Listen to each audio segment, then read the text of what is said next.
నమస్తే, welcome to Sakshi exclusive. నే కార్తీక్ అర్వ. వర్షాకాలం మొదలైంది అంటే మనందరికీ ముందుగా గుర్తుకొచ్చేది వర్షం కాదు, దోమలే. పగలు కూర్చున్నా, రాత్రి పడుకున్నా ఎక్కడ చూసినా దోమల బెడదే. కానీ చాలామందికి ఒక సందేహం మాత్రం ఉంటుంది. పగలు కుట్టే దోమలు ఎక్కువ ప్రమాదకరమా, లేక రాత్రి కుట్టే దోమలే ఎక్కువ ప్రమాదకరమా? ఈ ప్రశ్నకు సమాధానం తెలుసుకుంటే మీరు కూడా ఆశ్చర్యపోతారు.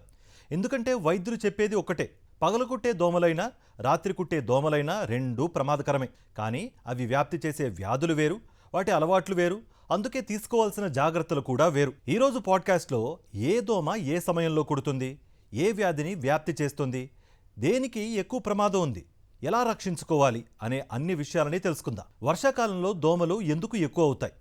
వర్షాలు పడగానే ఇంటి చుట్టూ చిన్న చిన్న గుంతల్లో నీరు నిల్వ ఉంటుంది. బకెట్లు, కూలర్లు, పూల కుండీలు, కొబ్బరి చిప్పలు, పాత టైర్లు ఇలాంటి చోట్ల నిల్వ నీరు దోమలకు అద్భుతమైన సంతానోత్పత్తి కేంద్రాలుగా మారుతుంది. ఒక ఆడదోమ వందల సంఖ్యలో గుడ్లు పెడుతుంది. కొద్ది రోజుల్లోనే అవి పెద్ద సంఖ్యలో దోమలుగా మారిపోతాయి. అందుకే వర్షాకాలంలో దోమల సంఖ్య ఒక్కసారిగా పెరిగిపోతుంది. ముందుగా పగలు కుట్టే దోమల గురించి తెలుసుకుందాం. చాలామంది అనుకునేది దోమలు అంటే రాత్రిపూట మాత్రమే కుడతాయని. అది పూర్తిగా నిజం కాదు. ఎయిడిస్ దోమలు ప్రధానంగా పగటిపూట కుడతాయి. ప్రత్యేకంగా సూర్యోదయం తర్వాత కొన్ని గంటలు మరియు సాయంత్రం వేళల్లో ఇవి అత్యంత చురుగ్గా ఉంటాయట. ఇవి చిన్నగా కనిపించినా వ్యాప్తి చేసే వ్యాధులు మాత్రం చాలా ప్రమాదకరమైనవి. అవే డెంగీ, చికెన్ గున్యా, జీకా వైరస్. ఈ 3 వైరల్ వ్యాధులు ప్రపంచవ్యాప్తంగా లక్షల మందిని ప్రభావితం చేస్తున్నాయి. డెంగీ ఎందుకు అంత ప్రమాదకరం? డెంగీకి ఇప్పటికీ ప్రత్యేకమైన యాంటీవైరల్ మందు లేదు. చికిత్స అంటే శరీరానికి అవసరమైన ద్రవాలు, లక్షణాలను బట్టి వైద్య పర్యవేక్షణ అంతే. ఆలస్యమైతే శరీరంలోని ప్లేట్లెట్ సంఖ్య వేగంగా తగ్గే ప్రమాదం ఉంది.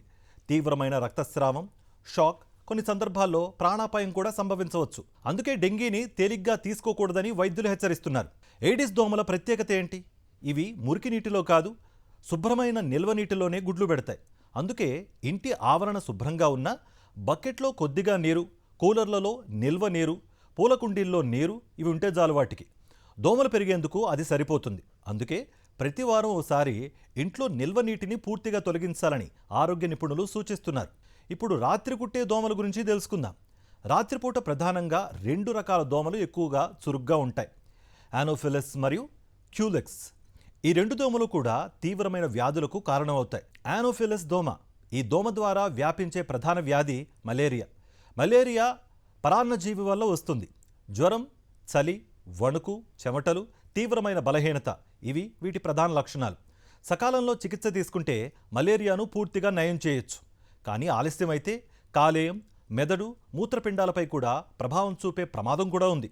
క్యూలెక్స్ దోమ, ఈ దోమ ద్వారా ప్రధానంగా ఫైలేరియా వంటి వ్యాధులు వ్యాపిస్తాయి. ఈ వ్యాధి వల్ల చేతులు లేదా కాళ్ళు అసాధారణంగా వాపు రావడం వంటి సమస్యలు దీర్ఘకాలంలో ఏర్పడవచ్చు. అయితే ఏ దోమ ఎక్కువ ప్రమాదకరం? ఇక్కడే చాలామంది పొరపాటు పడుతూ ఉంటారు. డెంగీ వస్తుంది కాబట్టి పగలు కుట్టే దోమలే ప్రమాదకరం, లేదా మలేరియా వ్యాపిస్తుంది కాబట్టి రాత్రి కుట్టే దోమలే ప్రమాదకరం అని చెప్పడం సరైంది కాదు.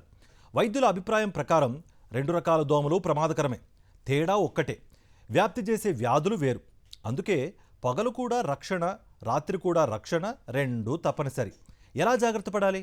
మొదటగా ఇంటి చుట్టూ ఎక్కడ నీరు నిల్వ ఉండకుండా చూసుకోవాలి.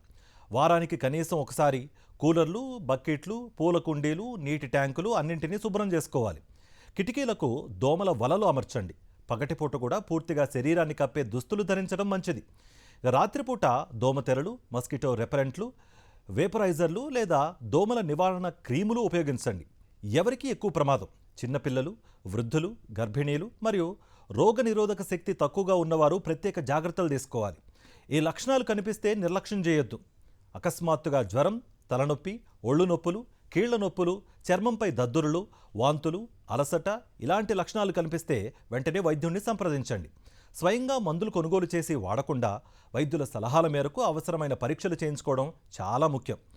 ముగింపు: మొత్తానికి పగలు కుట్టే దోమలైనా, రాత్రి కుట్టే దోమలైనా రెండింటినీ తేలిగ్గా తీసుకోవడం చాలా ప్రమాదకరం. ఏ దోమ ఎక్కువ ప్రమాదకరం అని చర్చించుకోవటం కంటే దోమ కుట్టకుండా ముందుగానే జాగ్రత్తలు తీసుకోవడమే ఉత్తమం. చిన్న చిన్న జాగ్రత్తలు, పరిసరాల పరిశుభ్రత మరియు సమయానికి వైద్యులను సంప్రదించడం ఇవే డెంగీ, మలేరియా, చికెన్ గున్యా వంటి వ్యాధుల నుంచి మనల్ని రక్షించే అత్యంత ప్రభావవంతమైన ఆయుధాలు. ఆరోగ్యంగా ఉండండి, అప్రమత్తంగా ఉండండి. దోమలపై యుద్ధంలో మీ కుటుంబాన్ని సురక్షితంగా ఉంచండి.